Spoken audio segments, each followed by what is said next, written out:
My name's Nick. I'm from Vancouver. It's lovely to be in a room full of cycling experts. It's my first time, actually. And I'm talking to you today about a book project, a piece of research I've been working on for a couple of years that's linking cycling to the common good and morality and public worth and public justification. So inspired by Melinda Pedersen, Rachel Aldred. So I'm going to be focusing on this piece of the larger project, which is nature and wilderness. So basically the concept is that the cycling is connected to the common good in different ways. It becomes valuable publicly through different kinds of work. So we're probably all passionate about social justice, for example. But this piece is on nature and wilderness. How do cyclists animate, enact, perform nature? How do we bike ecologically? Does it matter? How does that lead potentially to a ecologically good, environmentally good city? So that's kind of my basic puzzle. And I'm arguing that people do that by biking to nature in the city and performing nature. Now there's some philosophy behind that that I don't have time to go into, but if you're into that sort of thing, we can talk about it on the break. So I'm just going to give you a taste in a second of the mobile ethnographic data, which I'm trying to use to show how people bike to nature in the city and even wilderness. That piece of nature that is often seen most at odds with the city, the wild. So, after stuffing a blanket, beer, and a book in a knapsack, Anne signals towards the Ottawa River, prefiguring a place. She doesn't get to a whole lot, but pulls on her when she wants the peace and water she attributes to nature. Some objects she assembles for this voyage differ from work objects, but the basic equipment remains the same. Helmet, sunglasses, and a 10-year-old hybrid. Unlike work, to which she always prefers the most efficient route, with the river she's quick to say there's different ways to get there. So like Ange, Matt, he plans and he prefigures, he Googles detours while plucking parts from a sprawling pile of objects on his kitchen table. He reassembles bikes. Bits of bikes to create a Frankenstein bike. Matt owns more than 3 bikes, but less than 4. So he takes them apart and puts them together again, according to the kind of voyage. Best suited for nature to Matt is a fixed gear bike, which we just heard about. He tinkers, recalibrating Frankenbike. In turn, Frankenbike recalibrates Matt, transforming how he bikes and who he encounters. So showing an intimate knowledge of how her old bike handles, Ange weaves slowly around her house up a slant like a tightrope walker, past her mom's old bike rusting on the wall, and other objects in the driveway of somebody who clearly doesn't own a car. I think to myself, biking to nature is going to be relaxing. This thought is shattered at the end of Ange's block at Scott Street. After a school bus blazes by, without hesitation, Ange floats into the 4-lane, head looking right, bike moving left, exploiting a small gap in traffic. She says, it's Friday, so it's a little harder to cross. Then the weekend. Cars think they own this street.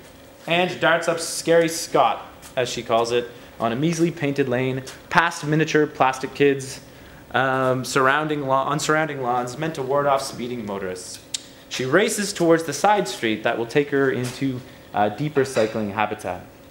When Matt leaves the yard behind his apartment in Regent Park in Toronto's downtown east side, he pours himself into a heavy intersection at Parliament Street in Dundas. He's riding a fixie, so he can't stop pedaling. He shoots ahead, then slinks along, cranking his handlebars to increase his angle with streetcar tracks before sliding across their crevice. With little room in traffic, Matt swerves like a sidewinder, taking spaces as they emerge and unfold around his body bicycle, along streetcars, cabbies, smelly trucks, pedestrians. He slows down using backward pressure from his legs, smoothing out acceleration and deceleration. Matt's quick to slow and loath to stop. Putting toes in the curb means rupturing continuous zen-like flow, so he alters his pace to keep his flow, as if he was dancing. Matt constantly recalibrates his cycling, and with some deference to the rules and signals that organize everyone's flow, he hovers behind idle cars instead of creeping by them. At red lights, he floats glacially into forbidden space without directly flouting their authority. Matt hugs the line where many motorists are watching, showing good cycling citizenship, he says. Until suddenly, eyeing an opening, Matt rips into the middle of the street and carves a wide, fast arc into a neighborhood. So down the familiar side streets, Ange and Matt dodge the highway ramps and heavy arterials that identify noisy car habitats. These streets relax the intentional agency and prudent choice-making emphasized in so much neoliberal cycling policy, and on which Matt and Ange must rely to safely navigate car habitat, where they are largely responsible for their own safe cycling. So they both gain a sharper, more expansive feel for their surroundings.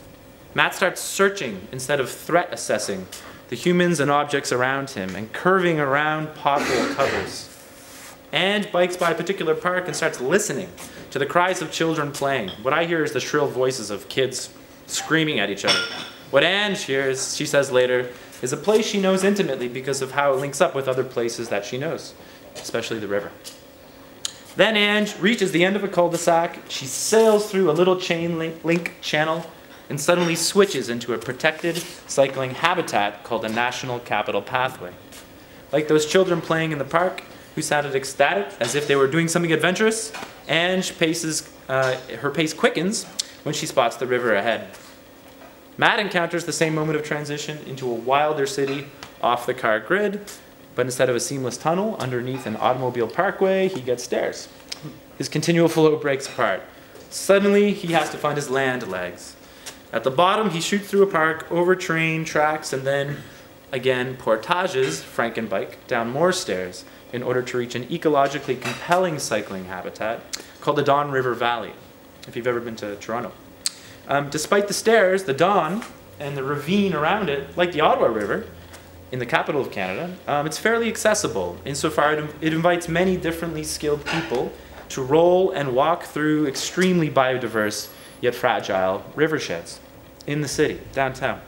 So after cycling seamlessly beneath the cars driving overhead on the Ottawa River Parkway, Ange joins a loose parade of cyclists, rollerbladers, dogs, crows, squirrels, Canadian geese, and other successful residents winding along the river. Later in the interview, she says she's thinking of switching from Scott Street to this pathway for commuting, even though it's going to add 5 to 10 minutes. Not cheap for someone like Ange, who, as you can see, she likes to bike as the crow flies. She's got deadlines to meet. But the painted bike lane on Scary Scott offers Ange little solace when motorists routinely blow by at 70 and 80 kilometers an hour. She says Scott, quote, is the most direct route, so I usually take it to work instead of the river. But I'm going to see how many more minutes it is along the river. I'm very brave to be on Scott. Many people are avoiding it, and maybe I should too. Why the river, I ask? Nature, she says. It's very therapeutic to see the water and the trees and the beautiful views of the Canadian capital.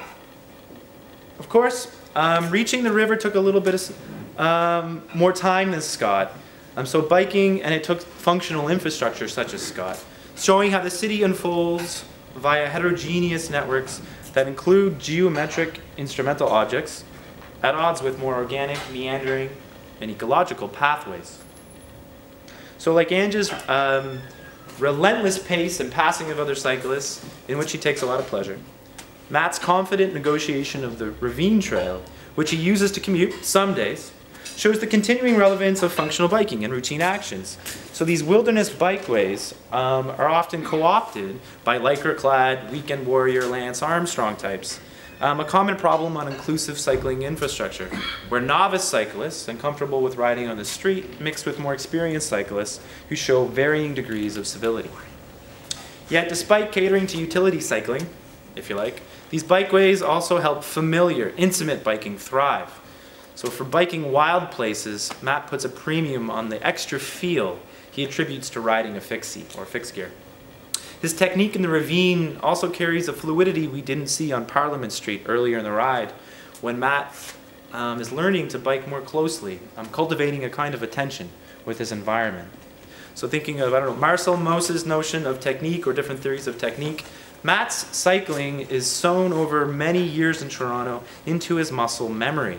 He says, laughing, "What's my technique like? It's masterful.